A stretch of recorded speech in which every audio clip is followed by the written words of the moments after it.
밤은 깊고 고요했지만 신혼방 안에는 묘한 긴장감이 감돌았다.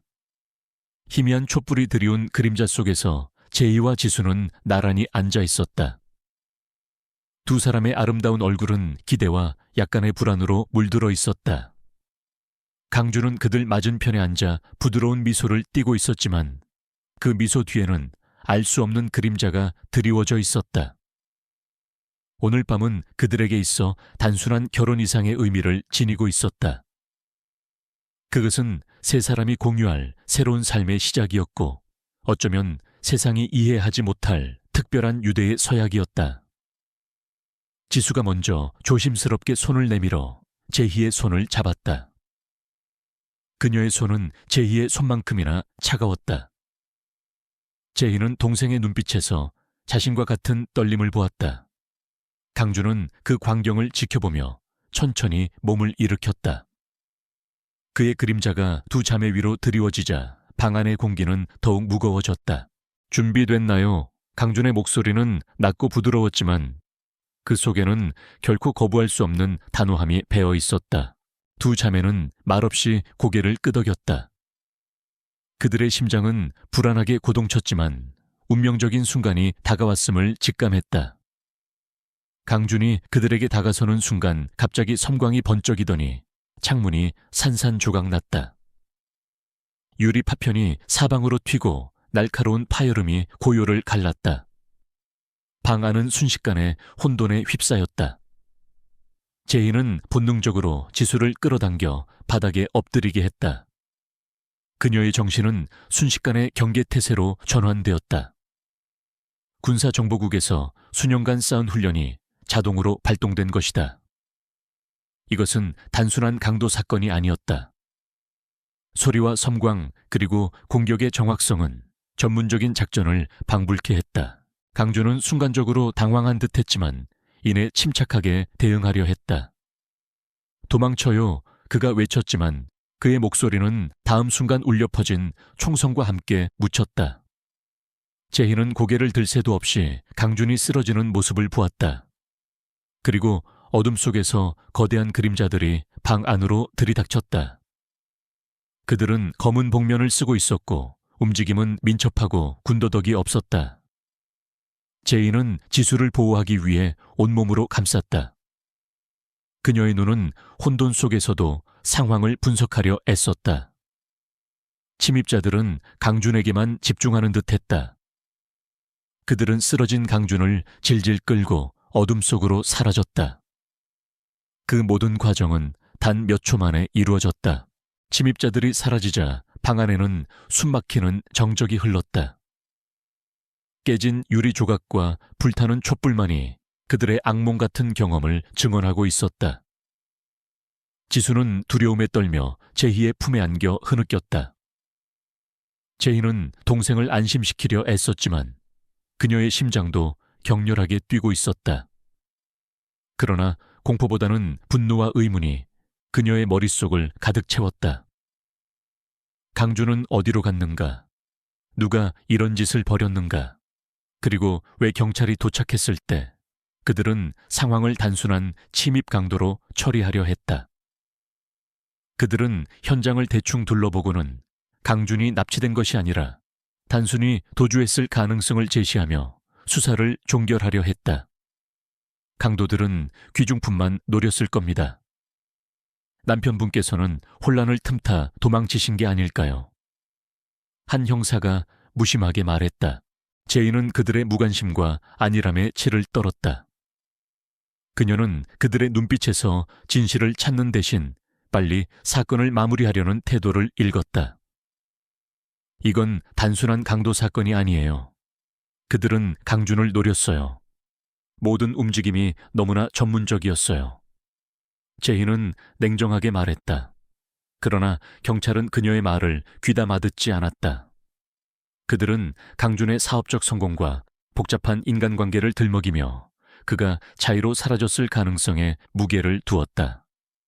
제희는 그 순간 깨달았다. 이 사건은 외부의 도움 없이 오직 자신만이 파헤칠 수 있는 미스터리라는 것을. 그녀의 내면에서는 차가운 결의가 솟아났다. 다음 날 아침 경찰의 요식적인 수사가 마무리되고 빈집에는 정막만이 감돌았다. 지수는 여전히 충격에서 벗어나지 못하고 침대에 웅크리고 있었다. 제희는 동생의 옆에 앉아 그녀의 손을 잡았다. 괜찮을 거야, 지수야. 언니가 다 해결할게. 제희의 목소리는 차분했지만 그녀의 눈빛은 결의로 불타고 있었다. 그녀는 강준의 서재로 향했다. 어젯밤의 혼란 속에서도 그가 남겼을지 모를 단서들을 찾기 위해서였다. 서재는 깔끔하게 정돈되어 있었지만 제희의 예리한 눈은 책상 서랍 안쪽에 숨겨진 작은 금고를 발견했다. 그것은 매우 정교하게 숨겨져 있어 일반적인 수색으로는 찾기 어려웠을 것이다. 제희는 자신의 특수훈련 지식을 활용하여 금고를 열었다. 그 안에는 강준의 사업 서류와는 전혀 다른 종류의 문서들이 들어있었다.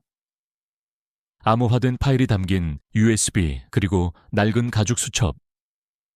수첩 안에는 알 수 없는 기호와 약어들이 빼곡히 적혀 있었다.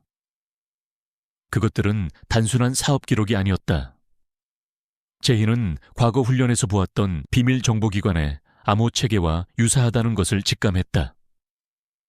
그녀는 USB를 자신의 노트북에 연결했다. 파일은 강력한 보안 프로그램으로 보호되어 있었지만 제희는 좌절하지 않았다. 그녀는 밤새도록 암호를 해독하려 애썼다. 새벽이 되어서야 마침내 파일이 열렸다. 그 안에는 충격적인 내용이 담겨 있었다. 강준은 겉으로는 평범한 사업가였지만 실제로는 거대한 국제조직의 비밀스러운 일원이었다는 사실이 드러났다. 그 조직은 이름조차 생소한 넥서스 코어, 넥수스 콜이었다. 그들의 사업은 표면적으로는 기술 개발이었지만 깊숙이 파고들면 전 세계의 정치, 경제, 사회 전반에 걸쳐 막대한 영향력을 행사하는 그림자 조직이었다. 강준의 파일에는 넥서스 코어의 주요 인물들과 그들의 비윤리적인 프로젝트에 대한 정보가 담겨 있었다. 그리고 가장 충격적인 것은 강준이 넥서스 코어의 한 파벌에 의해 숙청 대상이 되었다는 내용이었다. 그의 결혼 또한 단순한 사랑이 아니라 어떤 거대한 계획의 일부였음이 암시되었다. 제희의 심장은 차갑게 식어갔다. 그녀는 사랑했던 남자가 이토록 위험하고 어두운 세계에 발을 담그고 있었다는 사실에 충격을 금할 수 없었다. 파일에는 강준이 최근 넥서스 코어 내부의 갈등으로 인해 위험에 처해 있다는 경고 메시지가 있었다. 그는 조직의 특정 프로젝트에 반대하다가 표적이 된 듯했다. 제희는 이 모든 것이 밤에 일어난 사건과 연결되어 있음을 확신했다. 그녀의 눈앞에 펼쳐진 것은 단순한 납치가 아니라 거대한 권력 다툼의 서막이었다. 제희는 자신의 오랜 경험과 훈련이 이 모든 것을 해결하는 데 필수적임을 직감했다. 그녀는 더 이상 평범한 신부가 아니었다. 그녀는 사랑하는 사람을 찾고 그 배후에 거대한 진실을 파헤쳐야 하는 전사로 변모하고 있었다. 그녀의 길은 험난하고 위험할 것이 분명했지만 제희는 물러설 생각이 없었다. 강준을 찾고 모든 진실을 밝히는 것이 그녀의 유일한 목표가 되었다. 지수는 아직도 모든 상황을 제대로 이해하지 못했지만 제희의 눈빛에서 전에 없이 강렬한 결의를 읽었다. 이 밤 그들의 삶은 돌이킬 수 없는 방향으로 바뀌었다. 총투 추오치 지유트랑감 와훈비 맛기아진. 제희는 자신의 방으로 돌아와 지수를 진정시켰다. 지수는 여전히 충격과 혼란 속에 있었지만 제희의 차분한 태도에서 알 수 없는 위안을 찾았다. 제희는 동생에게 모든 것을 이야기할 수는 없었다. 강준의 비밀스러운 세계는 지수가 감당하기에는 너무나도 위험하고 복잡했기 때문이다. 그녀는 지수를 잠재우고 나서 다시 서재로 돌아왔다. USB에 담긴 정보는 빙산의 일각에 불과했다. 넥서스 코어의 존재는 제희의 모든 상식을 뒤흔들었다. 그들은 단순히 사업체가 아니라 그림자 속에서 세상을 조종하는 거대한 손길과 같았다. 제이는 자신의 오랜 경험을 되살렸다. 그녀는 군사정보국에서 특수작전을 담당했던 엘리트 요원이었다. 은퇴 후 평범한 삶을 살고자 했지만 운명은 그녀를 다시 어둠 속으로 끌어들였다. 그녀는 먼저 강준의 휴대폰과 노트북을 확보했다. 경찰은 대충 확인하고 돌려주었지만 제이는 그 안에 숨겨진 디지털 흔적들을 찾아낼 수 있을 것이라 확신했다. 그녀는 특수 소프트웨어를 사용하여 삭제된 파일들을 복구하기 시작했다. 새벽이 깊어갈수록 퍼즐 조각들이 하나둘씩 맞춰지기 시작했다. 강준은 넥서스 코어의 핵심 기술 중 하나인 아크 프로젝트에 깊이 관여하고 있었다. 그리고 최근 그는 이 프로젝트의 윤리적 문제와 관련하여 조직 내 주요 인물들과 갈등을 겪었던 것으로 보였다. 파일에는 강준이 누군가에게 협박을 받고 있었다는 암시가 담겨 있었다. 발신자는 익명이었지만 메시지의 내용과 스타일은 강준의 목숨을 위협하는 수준이었다. 제이는 그들이 단순한 범죄 조직이 아니라 고도로 훈련된 전문가들임을 확신했다. 그녀는 현장 조사를 다시 시작하기로 했다. 경찰이 놓친 부분이 분명히 있을 것이라고 생각했다. 그녀는 밤늦게 깨진 창문과 주변을 다시 한번 꼼꼼히 살펴보았다. 밤의 어둠은 그녀에게 유리했다. 그녀는 손전등을 들고 바닥의 작은 흔적 하나하나를 놓치지 않았다. 그리고 마침내 거의 눈에 띄지 않는 작은 금속 조각을 발견했다. 그것은 최신형 무기에 사용되는 특수합금의 파편이었다. 이 파편은 단순한 강도 사건이라는 경찰의 주장을 완전히 뒤엎는 증거였다. 제이는 이 금속 파편을 은밀히 분석하기 위해 자신의 오래된 정보원인 박 교수에게 연락했다. 박 교수는 과거 군사정보국에서 제이의 멘토였으며 은퇴 후에는 비밀리에 특수 재료 분석을 돕고 있었다. 박 교수는 제이의 전화를 받고 놀랐지만 그녀의 목소리에서 느껴지는 절박함과 결의를 알아차렸다. 자네가 이런 일로 연락할 정도면 보통 일이 아니겠군. 박 교수는 걱정스럽게 말했다. 제이는 짧게 상황을 설명하고 금속 파편의 분석을 요청했다. 박 교수는 흔쾌히 승낙하며 다음 날 아침 비밀리에 만나자고 약속했다. 한편 지수는 강준의 실종 이후 점점 더 불안해했다. 그녀는 강준에게 의존적이었고 그의 부재는 그녀에게 커다란 상실감을 안겨주었다. 제이는 지수를 걱정했지만 동시에 자신의 임무에 집중해야 했다. 어느 날 지수는 강준의 서재에서 우연히 낡은 편지 한 통을 발견했다. 그것은 강준의 어머니가 쓴 편지였는데 내용은 강준의 아버지와 관련된 비밀을 암시하고 있었다. 편지에는 강준의 아버지가 과거 어떤 위험한 연구에 참여했으며 그로 인해 가족에게 큰 불행이 닥쳤다는 내용이 담겨 있었다. 이 편지는 강준의 가족에게도 숨겨진 비밀이 있음을 시사했다. 지수는 그 편지를 들고 제희에게 달려갔다. 언니, 이걸 봐. 강준 오빠네 집안에도 뭔가 비밀이 있는 것 같아. 지수의 목소리는 떨렸다. 제이는 편지를 읽고 충격을 받았다. 강준의 실종이 단순한 넥서스 코어 내부의 문제가 아니라 강준 가족의 오랜 비밀과도 연관되어 있을 가능성을 깨달았다.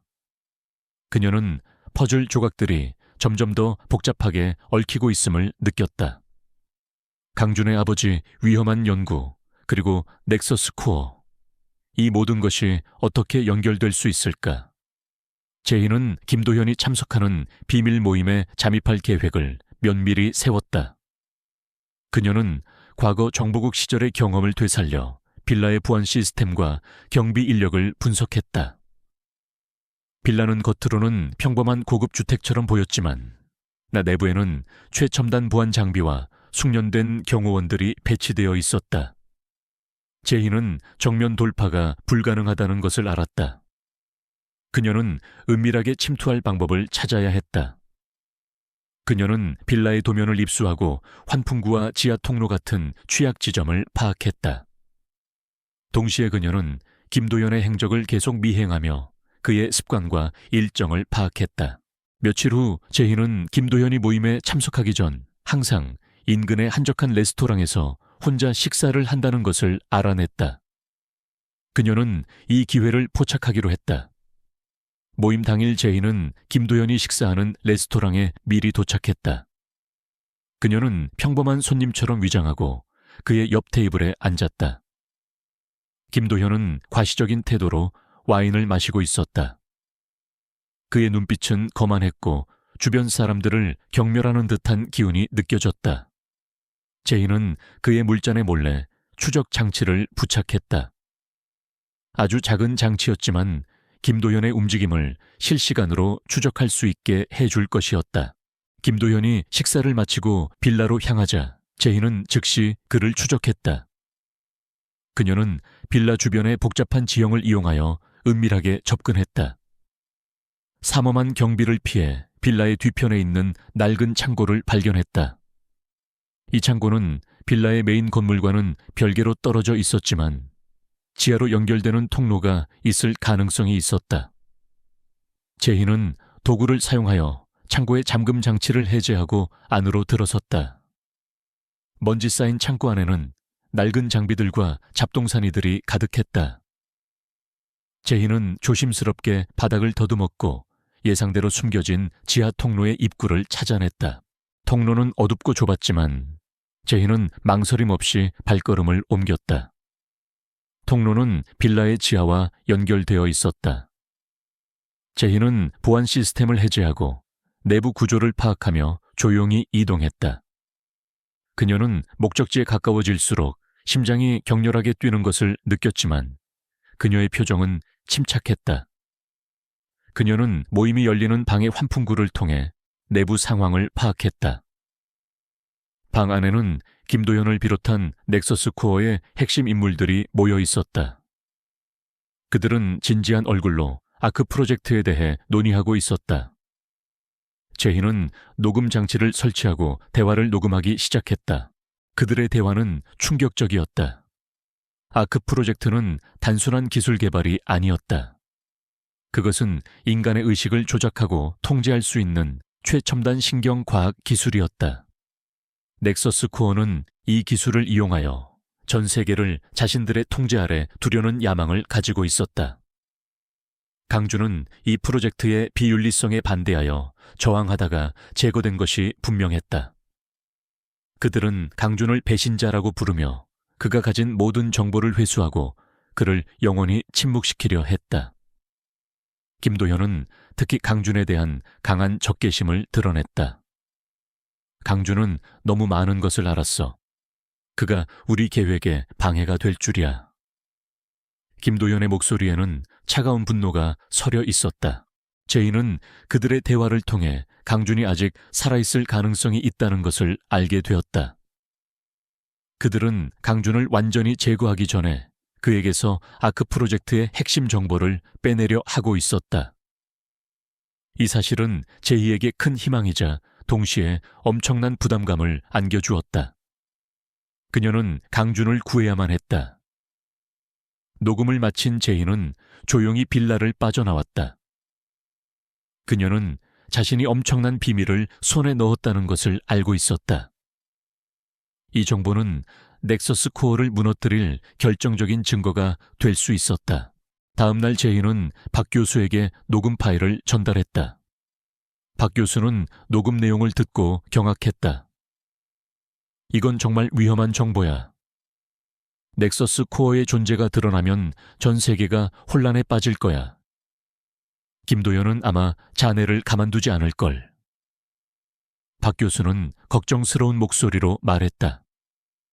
제이는 고개를 끄덕였다. 그녀는 이미 김도연과의 피할 수 없는 대결을 예상하고 있었다. 그녀의 예상은 틀리지 않았다. 김도연은 자신의 비밀 모임에 외부인이 침입했다는 사실을 곧 알아차렸다. 그는 자신의 정보망을 총동원하여 침입자를 추적하기 시작했다. 그리고 그의 정보원들은 제희의 신분을 밝혀냈다. 김도현은 제희가 과거 군사정보국 요원이었음을 알고 그녀를 얕잡아 보았다. 겨우 은퇴한 여군 따위가 감히 내 영역을 침범해 주제를 모르고 까부는군. 김도현은 비웃었다. 그는 제희를 과소평가하고 그녀를 손쉽게 제압할 수 있다고 생각했다. 그의 오만함은 치명적인 실수였다. 김도현은 제희를 유인하기 위한 함정을 설치했다. 그는 강준에 대한 거짓 정보를 흘려 제희가 특정 장소로 오도록 유도했다. 제희는 함정임을 직감했지만 강준에 대한 작은 희망조차 놓치고 싶지 않았다. 그녀는 철저히 준비하고 함정으로 향했다. 그 장소는 도시 외곽에 버려진 공장이었다. 어둠이 짙게 깔린 공장 안에는 그림자만이 가득했다. 제이는 조용히 공장 안으로 들어섰다. 그녀의 눈은 주변을 끊임없이 살폈고 그녀의 귀는 작은 소리 하나 놓치지 않았다. 갑자기 사방에서 섬광탄이 터지고 여러 명의 그림자가 제이를 향해 달려들었다. 그들은 김도현의 정예 요원들이었다. 제이는 당황하지 않았다. 그녀는 이미 이런 상황을 예상하고 있었다. 그녀는 자신의 훈련된 기술을 사용하여 공격들을 피하고 방역했다. 그녀의 움직임은 빠르고 정확했다. 요원들은 제희의 예상치 못한 실력에 당황했다. 그들은 제희를 단순한 여군으로 생각했지만 그녀는 뛰어난 격투 실력과 전술적 사고를 겸비한 베테랑이었다. 그녀는 요원들을 하나씩 제압해 나갔다. 그때 김도현이 어둠 속에서 모습을 드러냈다. 그는 제희의 능력을 직접 확인하고는 예상보다 강한 적수임을 깨달았다. 생각보다 대단하군. 하지만 여기까지다. 강준은 잊어라. 그가 알던 모든 것은 이제 사라질 테니. 김도현은 싸늘하게 말했다. 제희는 그의 말에서 강준이 아직 살아있음을 다시 한번 확인했다. 그녀의 눈빛은 더욱 강렬해졌다. 강준은 어디 있어? 그리고 너희들의 계획은 뭐야? 제희가 냉정하게 물었다. 김도현은 비웃으며 대답했다. 네가 알 필요는 없어. 그리고 강준은 곧 우리 계획의 완성을 위한 도구가 될 것이다. 감히 우리 넥서스 코어의 앞길을 막으려는 자는 누구든 용서받지 못할 것이다. 그의 목소리에는 극도의 오만함이 묻어 있었다. 제희는 더 이상 대화할 가치가 없다고 판단했다. 그녀는 김도현에게 달려들었다. 김도현은 예상치 못한 제희의 공격에 당황했지만 곧 경호원들이 제희를 막아섰다. 제희는 경호원들을 상대하며 김도현에게 다가가려 애썼다. 그녀는 김도현을 직접 제압하고 정보를 얻어내려 했다. 그러나 김도현은 자신이 직접 싸우기보다는 부하들을 방패 삼았다. 제희는 그의 비열함에 치를 떨었다. 치열한 싸움 끝에 제희는 김도현에게 치명적인 일격을 가하려 했지만 갑자기 공장 전체에 전기가 끊겼다. 어둠 속에서 혼란이 가중되었고 김도현은 그 틈을 타 사라졌다. 제희는 그가 도망친 것을 알고 분노했지만 동시에 이 짧은 대결이 그녀에게 많은 것을 알려주었다는 것을 깨달았다. 김도현은 강준이 가진 어떤 정보를 필요로 하고 있었고 그 정보는 아크 프로젝트의 완성에 필수적인 것이었다. 제희는 그 정보를 찾아내고 강준을 구해야 했다. 그녀는 이제 단순한 추적이 아니라 적극적인 방역 계획을 세워야 함을 직감했다.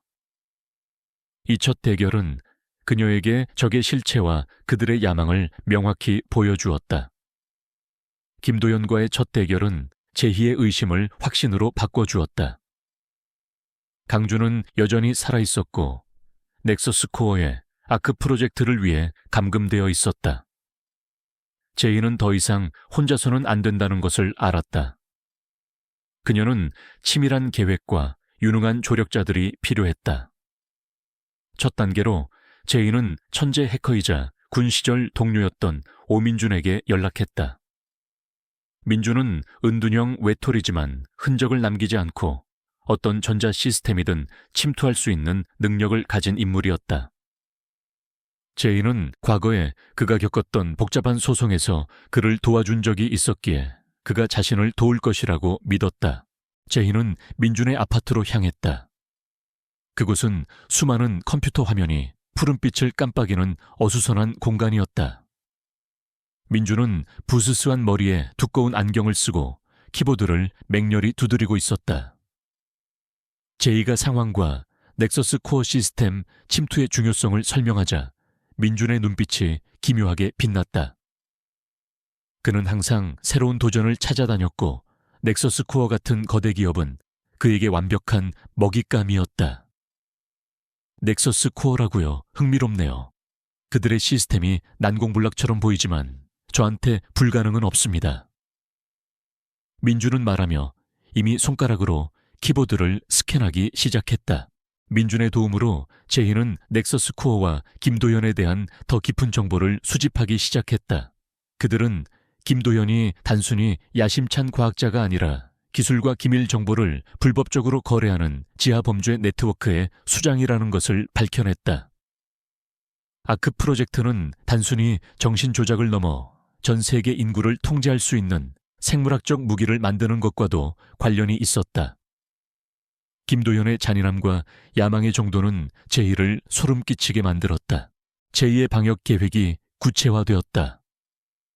민준과 함께 넥서스 코어의 주요 데이터 센터에 침투하여 아크 프로젝트에 대한 증거와 강준의 위치를 확보하는 것.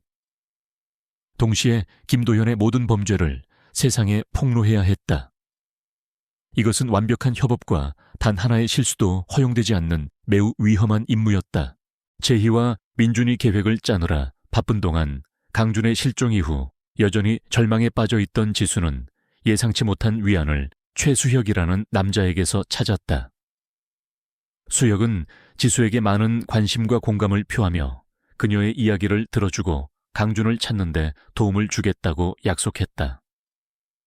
지수는 점차 수혁을 신뢰하게 되었고 그는 그 신뢰를 이용하여 지수가 무심코 흘리는 강준과 그의 가족에 대한 정보, 특히 강준 아버지의 위험한 연구와 관련된 비밀에 접근했다. 제이는 처음에는 수혁을 경계했지만 그를 비난할 만한 충분한 증거가 없었다. 그녀는 그저 지수에게 조심하라고 경고했을 뿐이지만 지수가 수혁에게 느끼는 감정은 언니의 충고를 무시하게 만들었다. 어느 날 밤 제이가 민준과 함께 침투 계획을 다듬고 있을 때 그녀의 전화가 울렸다. 지수였다. 그녀의 목소리는 공포에 질려 떨렸다. 언니 수혁, 그 사람 나쁜 사람이야. 언니를 속였어. 강준 오빠랑. 아크 프로젝트에 대해 전화 통화하는 걸 들었어. 지수는 더듬거리며 말했다. 혼란스러워진 그녀는 수혁을 의심하기 시작한 후 그를 미행했고 그가 사실 김도연의 비밀 요원이며 제희와 지수를 감시하고 특히 강준 가족에 대한 정보를 수집하기 위해 파견되었다는 것을 밝혀낸 것이다. 제희는 즉시 불길한 예감을 느꼈다. 그녀는 지수에게 진정하고 그 자리에 머물라고 했다. 그러나 제이가 행동을 취하기도 전에 지수 쪽에서 비명 소리가 들려왔다. 전화는 갑자기 끊겼다. 제이는 끔찍한 일이 일어났다는 것을 알았다. 김도현이 지수를 발견한 것이다. 제이의 등줄기를 따라 차가운 전율이 흘렀다. 제이와 민주는 지수가 마지막으로 전화했던 장소로 급히 향했다. 그곳은 교외에 있는 버려진 아파트였고 수혁이 강준에 대해 논의하기 위해 지수를 자주 데려오던 곳이었다. 그들이 도착했을 때 제이의 눈앞에 펼쳐진 광경은 그녀를 얼어붙게 했다. 아파트는 처참하게 부서져 있었고 격렬한 몸싸움의 흔적이 역력했다. 그리고 바닥에는 민준의 눈에 띄는 큰 핏자국이 있었다. 안 돼, 지수. 제이는 절망적으로 울부짖었다. 그녀는 무릎을 꿇고 핏자국을 응시했다. 그녀의 심장은 마치 쥐어짜는 듯했다. 그녀가 항상 보호하려 애썼던 동생이 희생자가 된 것이다. 지수의 희생은 제희의 복수심에 불을 지폈다. 고통과 상실감은 강철 같은 결단력으로 바뀌었다. 그녀는 김도현이 저지른 모든 일에 대해 비싼 대가를 치르게 하겠다고 맹세했다. 민주는 제희의 극심한 고통을 보고 그녀를 끝까지 돕기로 결심했다. 우리가 그를 후회하게 만들 겁니다. 맹세여. 민주는 이를 악물고 말했다. 제희와 민주는 계획을 강화했다. 목표는 강준을 구하는 것뿐만 아니라 넥서스 코어와 아크 프로젝트 전체를 파괴하는 것이었다. 그들은 넥서스 코어의 보안 시스템을 무력화하고 데이터 센터에 접근하기 위해 강력한 컴퓨터 바이러스를 만드는 데 집중했다. 제이는 또한 강도 높은 신체 훈련을 시작하며 전투 기술과 사격 기술을 다시 연마했다. 그녀는 다가올 대결이 생사를 가르는 싸움이 될 것이라는 것을 알고 있었다. 준비 과정에서 제이와 민주는 김도현이 미처 예상하지 못한 넥서스 코어 보안 시스템의 취약점을 발견했다. 그것은 김도현이 잊고 있던 오래된 백업 서버였다. 이 서버에는 강준이 감금된 위치와 아크 프로젝트에 대한 부인할 수 없는 증거를 포함하여 중요한 데이터의 백업이 저장되어 있었다. 이것이 바로 그들이 침투할 수 있는 열쇠였다. 제이는 또한 모든 진실을 폭로하기 위해 외부의 도움이 필요하다는 것을 깨달았다. 그녀는 옛 멘토였던 박 교수에게 다시 연락했다. 박 교수는 지수 소식을 듣고 비통해하며 제이를 어떤 식으로든 돕겠다고 약속했다. 그는 국제 언론 및 인권 단체와 인맥이 있었고 증거가 확보되면 정보를 확산시키고 넥서스 코어에 압력을 가하는데 도움을 줄 수 있었다. 최종 계획이 완성되었다. 제이는 강준이 감금되어 있고 데이터 센터가 있는 넥서스 코어의 봉어지에 침투 작전을 지휘할 것이다. 민주는 원격으로 지원하며 보안 시스템을 무력화하고 실시간 정보를 제공할 것이다. 박 교수는 증거를 확보하는 즉시 전 세계에 공개할 준비를 할 것이다. 마지막 전투가 임박했다. 제이는 동생을 위한 정의를 실현하고 강준을 구하겠다는 복수심과 강한 결의를 품고 적과 맞설 준비가 되어 있었다. 제이는 민준과 함께 넥서스 코어의 백업 서버에 접근하기 위한 마지막 준비를 마쳤다. 그녀는 민준이 찾아낸 서버 위치를 파악하고 그곳으로 향하기 위해 완벽한 침투 경로를 계획했다. 그들은 백업 서버가 도시 외곽에 위치한 넥서스 코어의 비밀 연구시설 안에 숨겨져 있다는 것을 알아냈다. 이곳은 표면적으로는 단순한 물류 창고였지만 실제로는 고도로 보안된 연구기지였다. 침투 당일 밤의 장막이 도시를 뒤덮자 제이는 은밀하게 움직였다. 그녀는 특수 제작된 잠입 장비를 착용하고 그림자처럼 연구시설의 외곽에 접근했다. 민주는 원격으로 그녀를 지원하며 시설의 외부 보안 시스템을 무력화시켰다. 제이는 레이저 센서와 적외선 카메라를 피하며 철조망을 넘어섰다. 그녀의 움직임은 유연하고 민첩했으며 마치 바람처럼 소리 없이 사라졌다. 시설 내부에 진입하자 제이는 복잡한 복도와 연구실들을 헤쳐나갔다. 곳곳에 배치된 경비원들을 피해 숨고 때로는 그림자처럼 기습하여 제압했다. 그녀의 목표는 오직 하나, 백업 서버였다. 민주는 내부 보안 시스템의 허점을 찾아내 제희에게 실시간으로 안내했다. 오른쪽 복도 세 번째 문입니다. 보안 등급은 높지만 제가 우회로를 열어놨습니다. 민준의 목소리가 귀마개를 통해 들려왔다. 마침내 제이는 백업 서버실에 도착했다. 육중한 강철문은 강력한 전자잠금 장치로 보호되어 있었다. 민주는 외부에서 해킹을 시도했고 제이는 문 옆의 제어판을 조작하며 그의 지시에 따랐다. 긴장감 넘치는 몇 분 후 육중한 문이 조용히 열렸다. 제이는 안으로 들어서자마자 USB를 서버에 연결하고 데이터 복사를 시작했다. 데이터가 복사되는 동안 제이는 서버실 한편에 놓인 오래된 파일을 발견했다. 파일철의 제목은 아크 프로젝트 원본 데이터 및 기록이었다. 그녀는 직감적으로 이것이 중요한 정보임을 깨달았다. 파일을 열자 그녀의 손은 떨리기 시작했다. 그 안에는 강준의 아버지 그리고 제희와 지수의 부모님이 등장하는 연구 기록이 담겨 있었다. 충격적인 진실이 드러났다.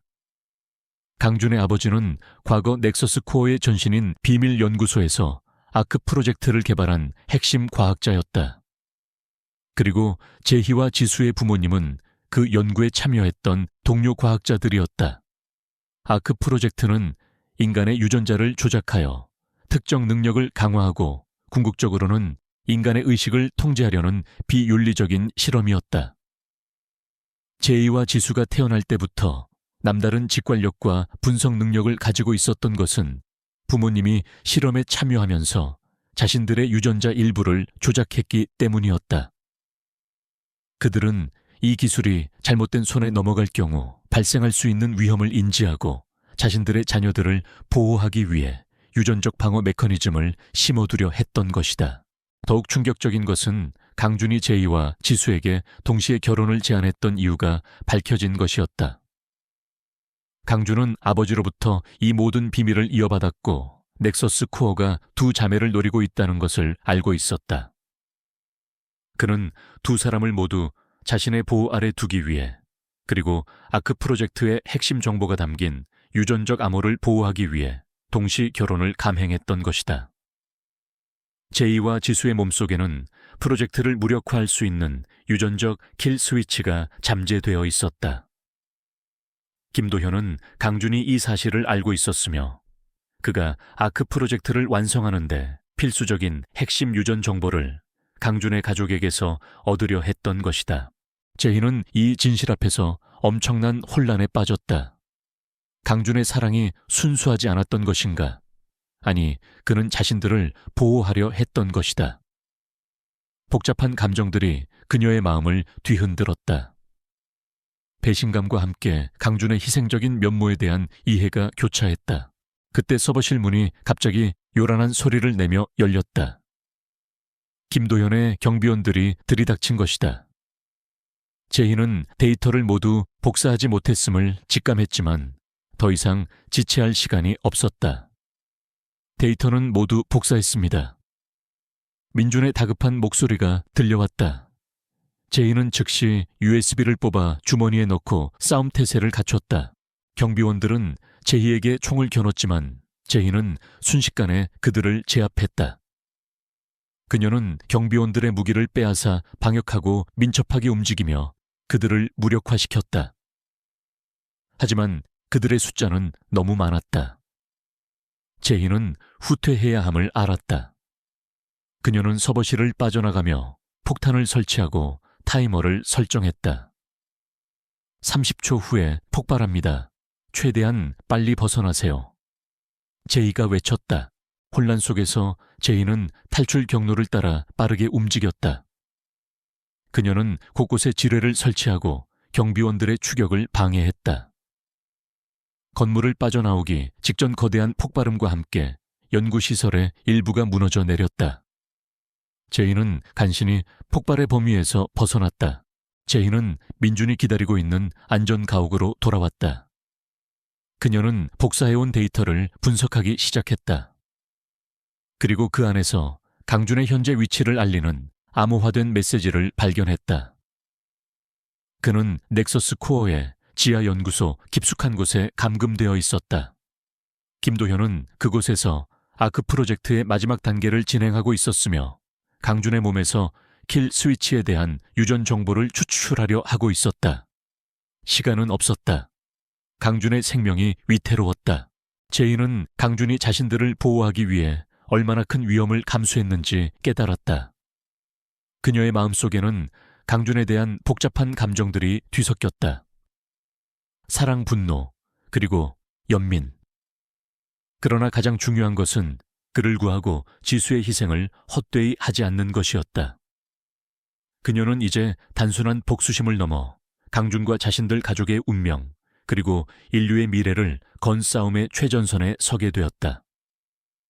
그녀는 강준을 구하고 아크 프로젝트를 영원히 파괴하기 위한 마지막 작전을 준비하기 시작했다. 이 싸움은 단순히 개인적인 복수가 아니라 거대한 악에 맞서는 정의로운 전쟁이었다. 제이는 민준과 함께 강준이 감금된 넥서스 코어의 지하 연구소를 분석했다.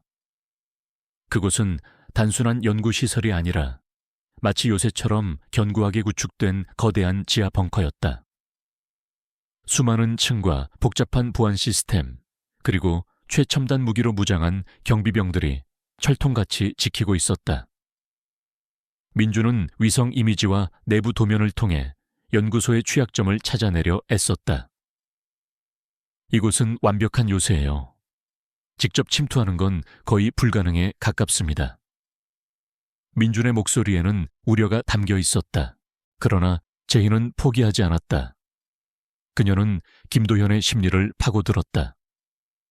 김도현은 자신의 오만함과 완벽주의를 과신하는 경향이 있었다. 아무리 완벽한 시스템이라도 인간이 만든 것이라면 허점이 있기 마련이야. 김도현은 자신이 가장 안전하다고 생각하는 곳에 가장 중요한 것을 숨길 거야. 제이는 그렇게 말하며 강준의 가족 비밀과 아크 프로젝트의 연관성을 다시금 되짚었다. 그녀는 이 프로젝트의 핵심이 바로 강준과 두 자매의 유전자 정보에 있다는 것을 확신했다. 따라서 김도현은 강준을 죽이는 대신 그를 이용하여 최종적인 실화투표를 진행하려 할 것이었다. 제이는 민준에게 넥서스 코어의 에너지 공급 시스템에 대한 정보를 요청했다. 거대한 지하 연구소는 엄청난 양의 전력을 필요로 할 것이고 이는 반드시 외부에 노출된 취약점이 될 터였다. 민준은 몇 시간 동안의 해킹 끝에 연구소의 주 전력 공급원이 외곽에 있는 독립된 변전소를 통해 이루어진다는 것을 알아냈다. 변전소를 무력화시키면 잠시 동안 전체 시스템이 마비될 겁니다. 하지만 김도현은 즉시 비상전력을 가동할 거예요. 시간은 많지 않습니다. 제이는 완벽한 기습 작전을 계획했다.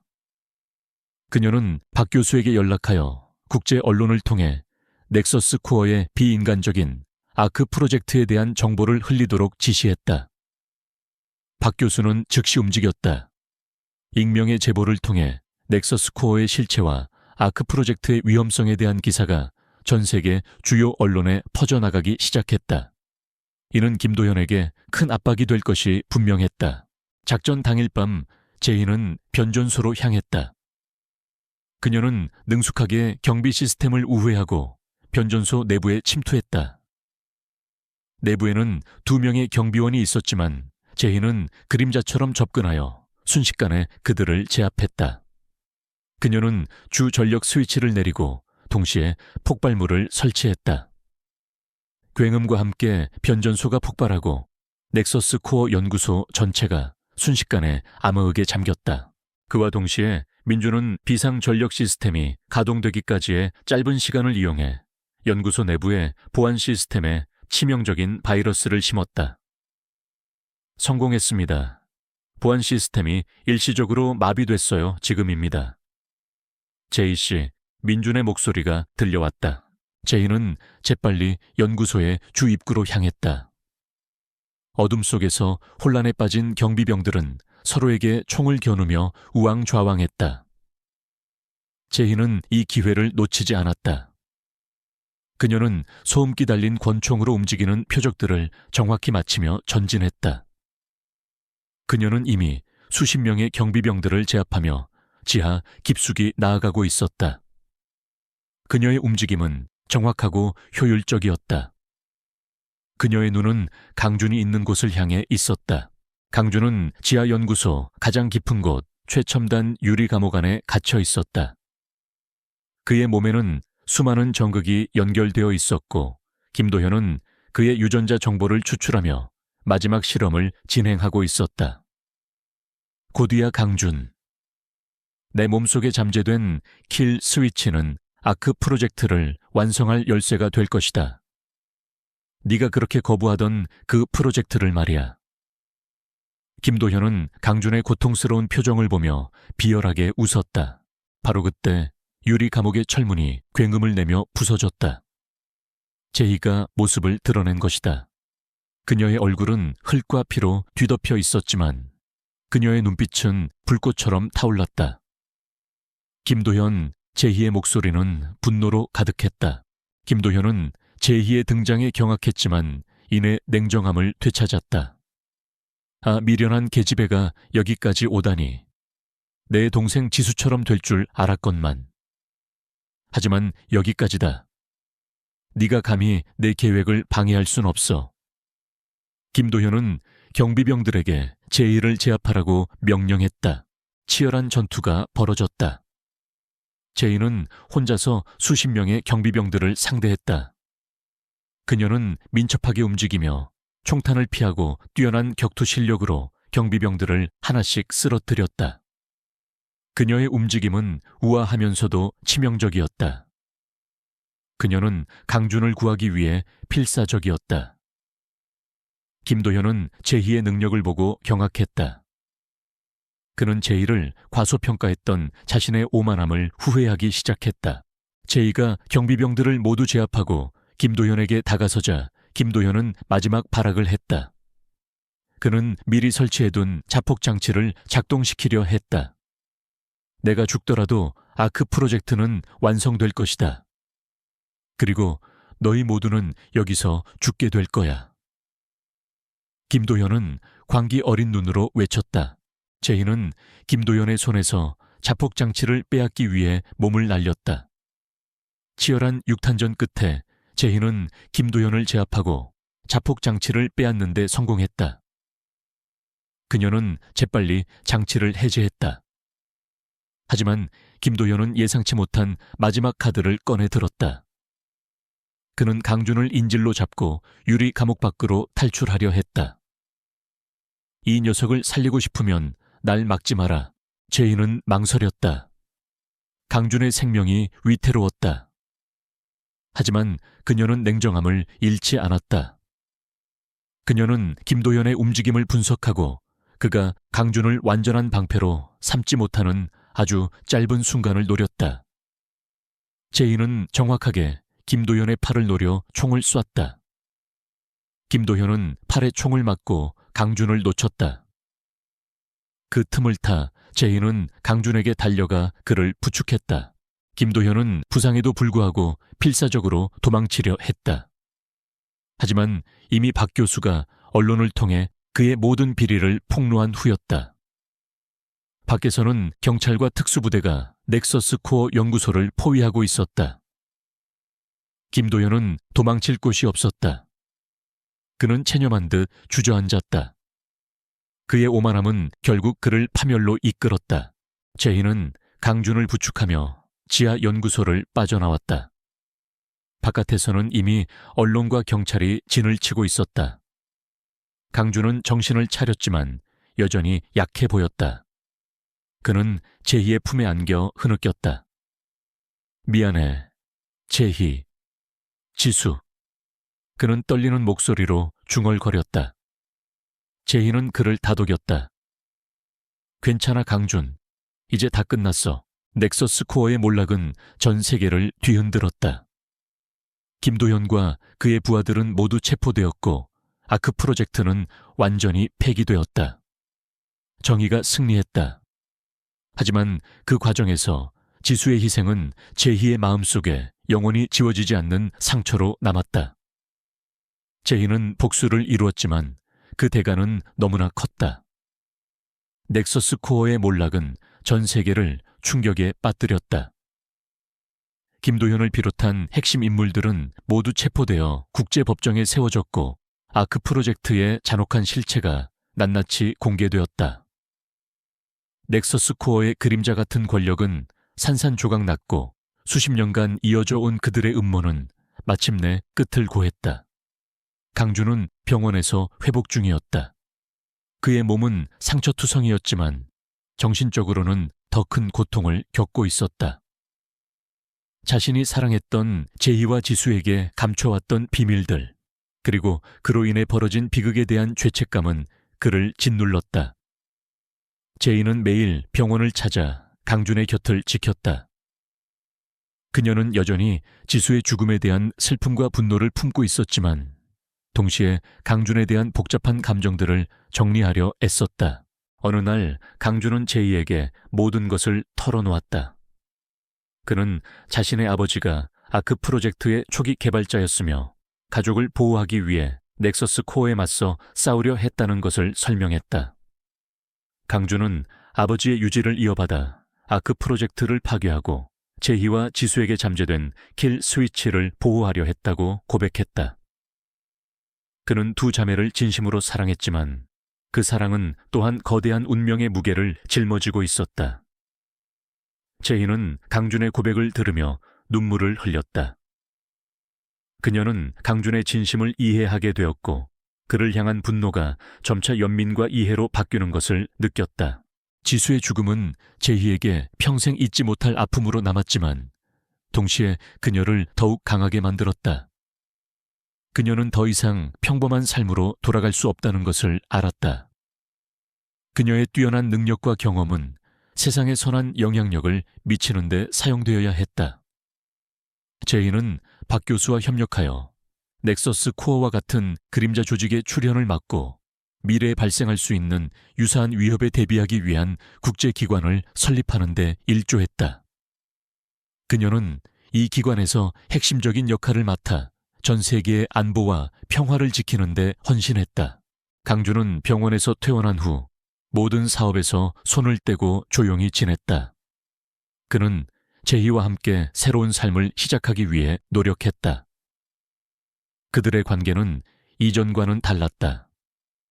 순수한 사랑 위에 복잡한 진실과 아픔이 덧씌워졌지만 그들은 서로를 이해하고 용서하며 더욱 깊은 유대감을 형성해 나갔다. 제이는 때때로 지수를 그리워하며 눈물을 흘렸지만 지수가 자신에게 남긴 용기와 정의를 위한 유산을 잊지 않았다. 시간이 흐르고 세상은 넥서스 코어의 공포에서 벗어나 새로운 질서를 찾아갔다. 제이는 국제안보 분야에서 존경받는 인물이 되었고 그녀의 이름은 용기와 지혜의 상징이 되었다. 그녀는 권력의 유혹에 흔들리지 않고 항상 약자와 정의를 위해 싸웠다. 그녀는 자신을 과소평가했던 모든 자들에게 그녀의 진정한 가치를 증명했다. 제희와 강준은 평범하지 않은 방식으로 함께하는 삶을 택했다. 그들은 지수의 희생을 기억하며 세상이 더 나은 곳이 될 수 있도록 각자의 자리에서 노력했다. 그들의 사랑은 비극에서 시작되었지만 이해와 헌신으로 단단해졌고 결국 새로운 희망의 빛을 발견했다. 이 모든 혼란과 고통 속에서 제이는 자신 안에 진정한 힘을 발견했고 그 힘으로 세상을 변화시켰다. 이야기는 비록 슬픈 시작을 가졌지만 결국은 정의가 승리하고 새로운 시작이 열리는 희망적인 결말로 마무리되었다. 제이는 박 교수와의 만남을 위해 철저히 준비했다. 그녀는 자신의 흔적을 지우고 감시를 피하는 방법을 숙지하고 있었다. 다음 날 아침 인적이 드문 한적한 카페에서 박 교수를 만났다. 박 교수는 이미 금속 파편을 분석한 상태였다. 제희야, 이 파편은 단순한 게 아니야. 최신 군사용 드론에 사용되는 특수 합금이야. 그것도 미개발 단계의 프로토타입에만 사용되는 재료지. 이런 걸 구할 수 있는 곳은 전 세계적으로 몇 군데 안 돼. 그리고 이 합금을 대량으로 생산할 수 있는 유일한 기업이 바로 넥서스 코어의 자회사 중 하나인 아르테미스 테크라는 곳이야. 박 교수의 말에 제희의 얼굴은 굳어졌다. 그녀의 추측이 정확했다. 넥서스 코어가 사건의 배후에 있었던 것이다. 그럼 아르테미스 테크의 대표는 누굽니까? 제희가 물었다. 박 교수는 노트북을 열어 한 남자의 사진을 보여주었다. 김도현. 그는 넥서스 코어의 차기 회장으로 유력한 인물이었으며 냉철하고 잔인하며 극도로 오만하다고 알려져 있었다. 그는 강준의 파일에서 보았던 아크 프로젝트의 책임자이기도 했다. 제희는 김도연의 얼굴을 노려보았다. 그의 표정에서는 권력에 대한 탐욕과 냉혹함이 고스란히 드러났다. 그녀는 직감했다. 김도연이 강준을 납치한 배후에 있는 인물이며 그가 넥서스 코어의 어두운 면을 대표하는 존재라는 것을. 제희는 박 교수에게 추가적인 정보를 요청했다. 김도연의 개인정보 사업적 관계, 그리고 넥서스 코어의 내부 구조에 대한 모든 것을 알아내야 했다. 박 교수는 제희의 결의에 찬 눈빛을 보고 그녀를 돕기로 결심했다. 그는 제희에게 필요한 모든 정보와 자원을 제공하겠다고 약속했다. 제희야, 이 싸움은 위험하다. 혼자서는 감당하기 어려울 거야. 조심해. 박 교수는 진심으로 그녀를 걱정했다. 제희는 박 교수와의 만남을 마치고 집으로 돌아왔다. 그녀는 이제 명확한 적을 알게 되었다. 김도현, 그리고 그가 이끄는 넥서스 코어. 그녀는 그들이 강준에게 무엇을 원하는지, 그리고 강준의 가족 비밀이 이 모든 것과 어떻게 얽혀 있는지 알아내야 했다. 그녀는 이제 단순한 아내가 아니라 진실을 파헤치는 뛰어난 정보 분석가이자 전략가로 변모해야 했다. 그녀의 정신은 이미 다음 단계를 계획하고 있었다. 어떻게 김도현에게 접근하고 어떻게 넥서스 코어의 견고한 장벽을 뚫고 들어갈 것인가. 그때 예상치 못한 인물이 지수에게 접근하기 시작했다. 강준의 오랜 친구라고 자신을 소개한 최수혁이라는 남자였다. 최수혁은 강준의 실종 소식을 듣고 찾아왔다고 했지만 그의 눈빛에는 뭔가 숨겨진 의도가 있는 듯했다. 지수는 그의 부드러운 말솜씨와 배려심에 쉽게 마음을 열었다. 그녀는 최수혁에게 강준의 가족 비밀이 담긴 편지 이야기를 털어놓았다.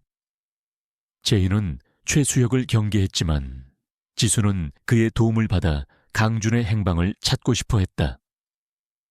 제희는 지수가 너무 쉽게 마음을 여는 것을 걱정했지만 동시에 최수혁이 강준의 비밀과 넥서스 코어에 대한 정보를 제공해 줄 수도 있다는 희망을 품었다. 그러나 그녀는 그를 믿을 수는 없었다. 최수혁은 강준의 파일에서 언급된 적이 없는 인물이었다. 그가 진정으로 강준의 친구인지 아니면 넥서스 코어와 관련된 또 다른 인물인지 확인해야 했다. 제희의 마음은 더욱 복잡해졌다. 밤이 깊어지자 제희는 강준의 파일과 박 교수가 준 정보를 다시 한번 검토했다. 넥서스 코어의 사업 구조는 매우 복잡하고 다층적이었다. 표면적으로는 합법적인 기술 기업이었지만 그 안에는 불법적인 무기 거래, 정보 조작, 그리고 정치 공작까지 포함되어 있었다. 김도현은 이 모든 불법적인 사업의 중심에 있었다. 제희는 그가 강준을 숙청하려 한 이유가 강준이 이 모든 진실을 너무 많이 알고 있었기 때문이라고 판단했다. 그녀는 김도현의 행적을 추적하기 시작했다. 그의 일정 만나는 사람들, 그리고 그가 방문하는 장소들, 모든 것이 제희의 분석 대상이었다. 그녀는 자신의 오랜 특기인 잠복과 미행을 활용하여 김도현의 주변을 맴돌았다. 며칠 후 제희는 김도현이 매주 목요일 밤마다 비밀스러운 모임에 참석한다는 것을 알아냈다. 그 모임은 외딴 고급 빌라에서 열렸으며 경비가 삼엄했다. 제희는 이 모임이 넥서스 코어의 핵심 인물들이 모이는 곳임을 직감했다. 그녀는 그 모임에 잠입할 계획을 세우기 시작했다. 위험천만한 임무가 될 것이 분명했지만 그녀는 물러설 수 없었다. 강준의 생사가 걸려 있었고 그녀는 반드시 그를 찾아야만 했다. 제희의 내면에서는 두려움과 함께 강렬한 아드레날린이 솟구쳤다. 그녀는 다시 한번 싸움의 한복판에 서 있었다. 이 싸움은 그녀의 모든 것을 요구할 것이다. 그녀의 지혜, 용기, 그리고 때로는 자신의 목숨까지도. 그녀는 준비가 되어 있었다.